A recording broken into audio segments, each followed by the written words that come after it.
Hello and welcome, and in today's video I'm going to share with you the top 10 most undervalued Ark tames. So without further ado, let's get straight into it. In at number 10 we have got the Megalodon, and this creature is here just simply because, like, I find with ocean creatures people go for Basilos and creatures like that, and maybe Mosas in the case of some bosses, and I feel like, you know, it's a bit undervalued in that sense because, like, you know, it's the Megalodon. You would think that people will be taming this tons and tons, and they'd just be taming these things all over the place, but actually from experience people don't really tame these things that much, and I think that's a little bit of an undervaluement, if you will, because, you know, these creatures are actually pretty decent and they deal the bleed ability, and yeah, maybe they're not as strong as something like a Mosa. I still find they are quite useful for just general underwater travel, and it's partly because I have a bias to Megalodons, because I'm not really a hater of these things. I love these things. I've been taming these things for years and years now, and obviously I'm going to be biased towards the creatures on this list, but I just find it's undervalued, and I feel like people should be taming this creature more, as I don't think it gets what it deserves, really. So just to pause the video briefly, I do really need to talk about my Patreon, which you can find on Patreon. Of course, it is going to really add to your experience with this channel, at least it is in my opinion, purely because the Patreon has way more content out there for you to experience, and you get all of the big videos, and the channel's going towards bigger videos now a week early. So there's a video already out on the Patreon, which is why Ark is Ark worth it in 2024. I'll put it on screen now, and if you want to see it, then you can only see it on Patreon, or you can become a YouTube member, but I think Patreon is going to be the right choice for you. So if you really feel like you want to join the Patreon, then join. We've already got a couple of members there already, and I hope you're going to be the next. Next up we have got the Baryonyx, and this creature is here just because the Bary is one of those tames where I find they're so useful for doing caving, and people these days don't really use them that much, and I kind of feel like that's a shame, really. These creatures are just so nicely and heavily used, or at least they were heavily used back in the day, and it seems like there's been a bit of a drop off with these things, and people tend to talk about them less and less. And yes, they're not the newest creatures out there, and maybe there are some other creatures which you might prefer for doing caving. That's perfectly acceptable, but I think people should still be taming these things and using these things. And I'm not saying like no one tames these things and that's a shame. I'm saying like people should tame these things more and experience them more, as loads of people actually just go caving on foot and they don't even bring a creature in, and they end up just dying loads of times. Like in cases like that, a Baryonyx can be really useful, especially considering on ASA at the moment you haven't got shadow mains and things like that, and you know they're so useful for that I find they really should be tamed more, and I think that they definitely do deserve more as creatures. It makes sense to tame them, but people these days are being a little bit more skimpish with them. Now, I also did want to put the Mosa here as well. I did talk about earlier how, like, yeah, Mosas are stronger than Megalodons. They definitely are, but I find that these creatures are in some ways even more undervalued, and they definitely do need a lot more work than the Megalodon to become some really great creatures. Obviously, you got the X-Mosas and X-Megs on Gen 1, but still, the Mosa these days actually isn't as used as much as you might think. It's not really used at all. Maybe you might use it for the Moda boss fights, but I find Spinos are commonly used in the case instead of Mosas for that, although people have obviously used Mosas for it. But now with loads of new sea creatures out with like mods and all of that, the Mosa just seems very basic and in a lot of ways not really worth taming, and I think that's a bit of a shame. They definitely could do with some TLC, especially for the Mosa over the Megalodon. And yeah, like, the people just don't tame them as much as they used to, and you know, they're supposed to kind of be the kings of the ocean, so in that sense it is quite a shame. In at number 7 we have got the Carbonemys, and this creature is here just simply because, like, you know, it's so commonly just basically used as bait, essentially, in a way. Not exactly bait, but people will just use these things to get loads of keratin out of them. And I find that actually as a tame creature they're pretty decent. And yes, maybe they're not the fastest in the world. This does have some increased speed, if you're wondering, by the way, because they are a lot slower than this usually. They're actually pretty decent at swimming in the water, and they're not the slowest things in the world, and give you a good introduction to that. You also, just as a general creature, they're just nice to have. It's useful to have a Carbonemys, and yes, maybe they're not essential. I find if maybe they got a little bit of TLC, they really could be some great creatures which people use, like the Trike and the Stego. It could go to that extent if Wildcard gave these things a little bit more thoughts, because they're not really thought of commonly, just as a general thing. You just think Carbonemys is like, oh, the source of keratin, and that's kind of all you think of them. But if you think of them as a tame and actually try and get some use out of them, you'll find that these creatures are actually pretty decent as just a general underwater creature in the early stages of the game. And I definitely do use them for that quite a bit.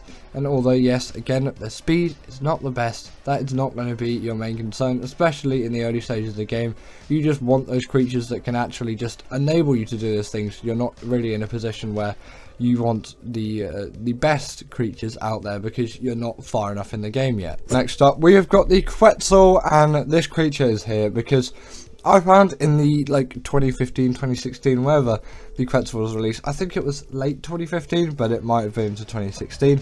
Again, not too sure on that, but either way, in those early stages of Ark, when the Quetzal came out, it was really just used so widely. It was such a cool creature, and although very difficult to tame, with that platform saddle on it, it really did make all the difference. And when the flyer speed leveling and all of that got nerfed, there was just a massive decline in Quetzals, as you know, they're not the fastest out there, and also there were just some other creatures came out that people might like to use more, and that's kind of where the Quetzals had a bit of a downfall. And nowadays the Quetzal isn't tamed all too much, at least not as much as I think it should. And yes, I definitely could say this creature could use some TLC just to buff it up a little bit, but also I kind of just prefer Ark with flyer speed leveling. I also do want to know your opinions. Are you pro flyer speed leveling, or are you against flyer speed leveling? Because I'm definitely very much for it. In at number 5, we've got the Carno, and I put this creature here as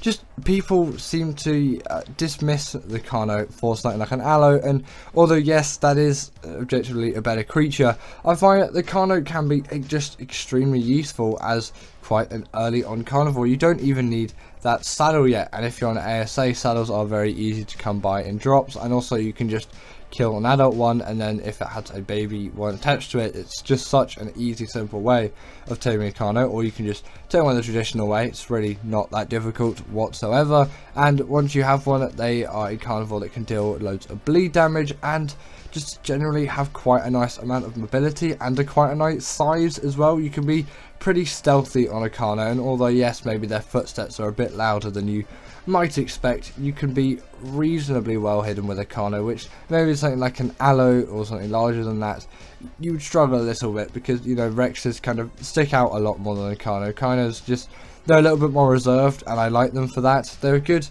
bridge between something like a Raptor and an Aloe. It's just, they're such useful creatures, I find, and I use them tons and tons all over the place. And I find people really discount these creatures for creatures like Aloes, like I've said before, and I kind of find that's a shame, because I think these really do stand by themselves for being really great creatures. And obviously because of that, I'm going to put them on this list, because I find that they definitely are undervalued creatures, and I wish that people paid them a little bit more respect, as I think it is definitely well deserved. In at number 4, we've got the Yuty, and the Yuty isn't here just because people don't really use it. I find it's undervalued for its versatility, because people will just use these things in boss fights for that one case where you can buff your creatures, and that's it. People won't use them for other things, and I find that is a huge waste of a creature like this, as they're capable of dealing tons of damage, and you can even just use them to fight bosses with, although that's not my preferred use. They're just really great carnivores that can traverse maps just quite easily compared to something like the Rex, and obviously they're kind of better than aloe in some ways and all of that, and obviously then you can debuff creatures. They just work really well as creatures to travel around the map with, and you can even do meta runs and things like that. And I know that seems a little bit far-fetched for some people, but I find they are just really great creatures for that. And obviously the RG is going to be better for meta runs because it's a flying creature. Still, you could do quite a lot with something like a UT apart from just use it for fighting bosses. And I want to know, what do you use the UT for apart from in bosses? Because I'm not too sure if there's many people out there that use the UT for many other things apart from that, and that's why I think it's undervalued. I don't think it's undervalued as in people don't use this creature or care about this creature, because they do, but it's undervalued for its versatility. In at number 3, we've got the Gasbags, and this creature is here just because I find it can just be a really useful Ark creature in general, and people don't really use it. And yes, there is a bit of a learning curve, and by the time I recorded this b-roll, I really wasn't great at flying this thing, but now I'm quite a significant amount better. I'm not going to say I'm a god at flying this thing, but I can actually get it to kind of move where I like. So I do excuse in advance my quite terrible Gasbag flying, because yeah, I really did not do a great job with this b-roll. I have to re-record it at some point and, you know, get it all looking like I can't, that I can fly the Gasbag instead of I can't. But either way, these creatures insanely useful just as a general tank as well. If you puff them up, there's a lot of damage reduction, and obviously great for doing meta runs and things like that because they've got tons of weight, and you don't even need a saddle to ride one. But if you do chuck the saddle on, obviously you get extra armor and another player can join you. So it's actually quite useful if you have friends in the Ark world, and you know, you might want to bring one along with you for a meta run. And I know these are all quite basic uses for the Gasbags. I find people don't really use them as much, and I know the Maywing is like that go-to traveling mount, and you can just do a lot with the Maywing. I find maybe give the Gasbags a go if you have access to the Gasbags, because I find they're a little bit undervalued as a creature, and I find people can do a lot with Gasbags. It's just they don't really end up doing anything with them, and I find that's quite a shame really. I wish people did actually use these things a lot more, because they just work so well in so many situations, especially for turret soaking and metal runs, to just name the main two that they use for. So yes, Gasbags, really undervalued creature in my opinion, and I hope that more people use this creature going into the future. In at number 2, we have got the Crystal Wyvern, and this creature is simply here because I find compared to the normal Wyverns, these are extremely undervalued, and people have been saying that the Ember Crystal Wyvern is really a highlight for them. For me, it's the Blood Crystal Wyvern. Obviously, this I'm pretty sure is neither. It's just a Tropical Crystal Wyvern. They really are so useful, and a few people in my community have been saying yes, they definitely do really agree with this, and the general consensus is, oh, the Crystal Wyverns are just not as strong as Wyverns, but actually I find they're even more effective than all Wyverns, and that obviously does come from the fact that the taming method is a lot easier. Yes, it is capped behind level 60, and also you have to knock out one to get the primary crystal in the first place, but once you've done that, it's not really that difficult, and even that bit isn't difficult whatsoever. So you know, these things are ridiculously easy to tame, and they're just such good creatures. They really do have to be on this list because people extremely undervalue them, and I find that they need to be on this list because they need more attention. They really do deserve it. They are great creatures which are strong in all aspects, apart from turning circles, but you know, that's not great on the Wyvern anyway, and I just find they're so useful for so many things, even more so than the Wyvern, although they're kind of the same creature, although I do find these are better because they're just easier to tame and there's a lot less of a lengthy process you have to go through to get them. I really do find they're extremely effective, and I wish people use these creatures more. And in at number 1, we've got the Bloodstalker, and this creature is here because I find, yes, people do use it for traveling and all of that. It gets a bit undervalued over the Maywing, and I find it can be really effective. Also, I do excuse my Bloodstalker flying. Really was not the best at flying it back when I recorded this b-roll, but I assure you I'm better now. And obviously I'm going to have to re-record those Gasbags and Bloodstalker b-rolls. I will add it onto my list of stuff to do, but also I find that these are the best ocean creature out there. Just, I know they're not ocean creatures, but they're the best kind of dealing with the underwater environment in my opinion, and I didn't show any of that in this b-roll, which is another reason why I really do need to re-record it. Either way, these creatures are just so great at traversing underwater environments. They're so quick and speedy, and they can deal quite hefty amounts of damage as well, which you might not expect. And maybe you're not going to take it to do alpha creatures, but you can just easily zip away from them. Also, on top of that, they can glide on the top of the water as well, so kind of just to escape danger even more, you can just simply skim across the top of the water and get out of the way of all of those creatures that are trying to attack you. And also on top of that, you kind of do have like an awesome spyglass, but without the need for an awesome spyglass, so you can see the aggros of all the creatures. Extremely useful, especially in an underwater environment when the visibility isn't